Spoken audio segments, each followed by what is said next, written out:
concerning the end of times, the disciples of Yeshua HaMashiach asked and recorded in the book of Matthew, chapter 24. They said, "Tell us when these things will be, and will be the sign of your coming and of the end of the age."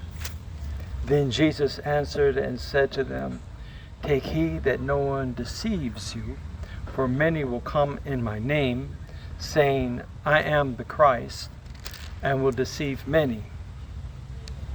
And you will hear of wars and rumors of wars. See that you are not troubled at all, for these things must come to pass, but the end is not yet. For nation will rise against nation, and kingdom against kingdom, and there will be famines, pestilences, and earthquakes in various places. All these are the beginning of sorrows. Then they will deliver you up to tribulation and kill you, and you will be hated by all nations for my name's sake. And then many will be offended and will betray one another and will hate one another. Then many false prophets will rise up and deceive many. And because lawlessness will abound, the love of many will grow cold. But he who endures to the end shall be saved." So we're looking at a time right now in Syria when the Christians are being attacked and killed by the Muslims, who said that they were going to be a diplomatic deal. They claimed they were going to be a tolerant society, the new regime in Syria. But everybody is not in agreement, I guess. But dealing with this issue of Islam, so many today think that the Antichrist is coming from Islam. And they point to a lot of evidence that's facts even. We could say they have facts to support the claim, the belief that the Antichrist is coming from Islam, because the spirit of the Antichrist denying that Jesus, that Yeshua HaMashiach is Jehovah, denying the authority of the Bible to create a new religion, and then waging wars and killing and committing all kinds of abominations, doing all the works of the devil. It's easy to think that the Antichrist could be coming through this Islam.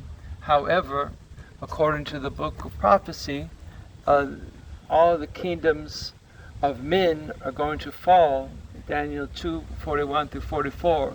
And in chapter 11 of Daniel, in verse 44, we see that when the Antichrist does come, the people of Ammon and Moab, they're going to escape his hand. And that means that all on the east of the Jordan River, all that land that's currently in Islamic territory, there's going to be no mention of Islam.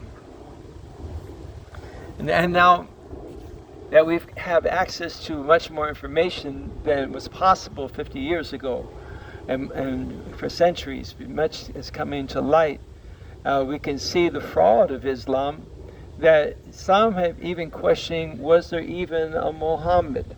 In fact, there's evidence that there was no such person named Muhammad in the 7th century. Of course, we cannot deny that there's some kind of a religious, you can't really call it a religion.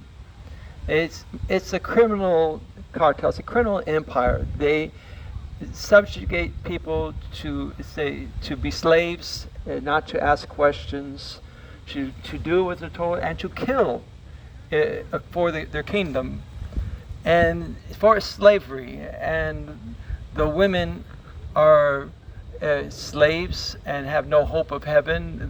The men are told to kill, and that would get them into heaven. Of course, there's all wicked lies. But as we look at the paperwork, all the Qurans were written relatively recently, a few centuries ago.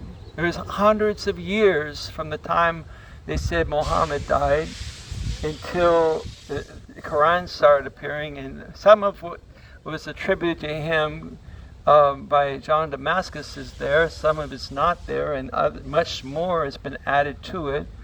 And in fact, we even see that there's some things that were written before he was said to even be born were included in the Qurans attributed to him, but corrupted and twisted and made to say evil things where there was no evil beforehand. But surely there was a person from whom this Islam began. And Dr. John J. Smith, he says that if you can produce a document from the 7th century, then he would confess that there was a person, but not named Muhammad, be Muhammad, because we have the writings in Greek. Now, in the 7th century and 8th century, there were no vowel points on either Arabic or Hebrew. Ivri didn't have it until by the 9th century it was added. And about the same time, the Arabs started adding vowel marks to theirs, and so that's why they get so many different Qurans, because they had changed a few vowels and say different words, different sense, whole different doctrines. But we find that the evidence shows that the earliest writings of Islam were Aramaic, and then there were some things that were predating this period of Islam. In fact, we point to one, the earliest building attributed to being a mosque was from 627 in China, but the Qibla pointed toward Petra. It didn't point toward Mecca, and in fact there's no evidence that there even was a Mecca until the 8th century. But there's also no proof that the mosque was dedicated to Islam. It was a community of Arab merchants, and there's also Chinese, right? So there's a community of Ishmaelites and the Chinese in China. Along the Silk Road there were merchants, and so this is what we have proof of, but not necessarily that it was a building attributed to Islam. It may have been used centuries later for that, but not in 627, because there's no mention of Islam until about 691 AD. And that was 685, the first Arabic literature began to be published. The Quran was translated to Arabic in 685 AD. And so and then everything before that was burned. One thing we can look at, the legitimacy, whether there's any legitimacy as a religion of Islam, is the reverence of the people that claim to be of Islam. Didn't have a problem burning all the Qurans and rewriting them and making new ones to fit their business plan, which was basically plundering and robbing and killing, enslaving, until petroleum was discovered and utilized. The big business of the Islam was slavery. But the Petra, we also found, was a place where people worshipped, but they had all kind of idols. So before there was Islam, it was pagan, and people worshipped all kind of stuff there, and they also buried their dead there. But that was the direction, that was their holy city in the Jordan there, and they prayed toward that direction.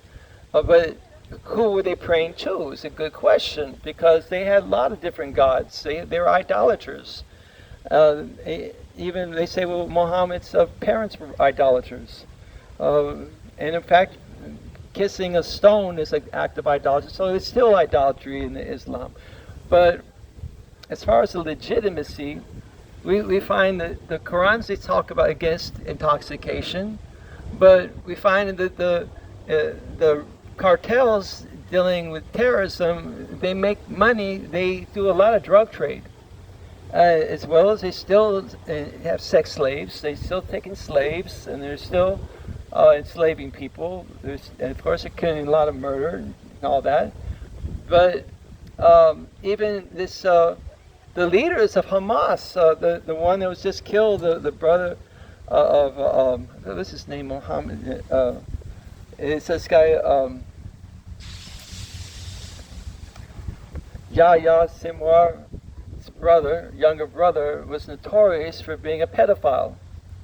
And we're not talking about little girls. We're talking about little boys. He was a pervert. He's a pervert. He was just recently killed. But the fact that, and also that, one of the head terrorists, was in bed with his bodyguard in Tehran when he was killed. So here's two men sleeping in the same bed, and they're supposed to be high-ranking Islamic. So if you see the credibility, it's obvious that the people in charge of Islam know that they're lying. They know it's a fake, but they do have no fear of Jehovah. They have no fear of God in heaven. They're criminals.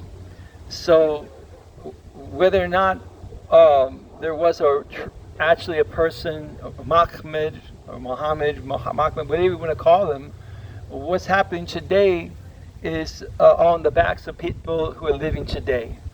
The hands that shed blood today will not be able to blame any of the people who did any writing from before. They shall all stand on the judgment for their own crimes against Jehovah, who created mankind. If you wage war against humanity, you're also waging war against the creator of humanity.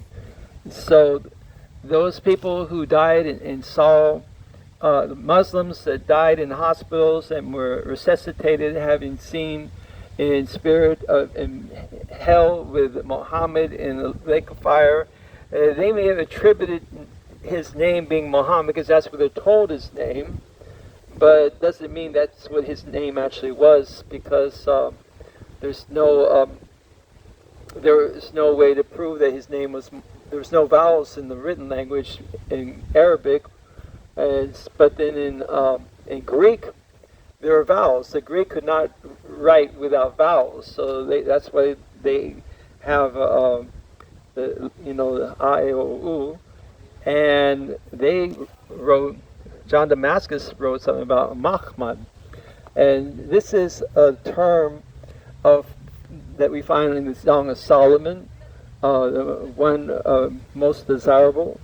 But it's also a term that was used by different people claiming to be the Christ. See, back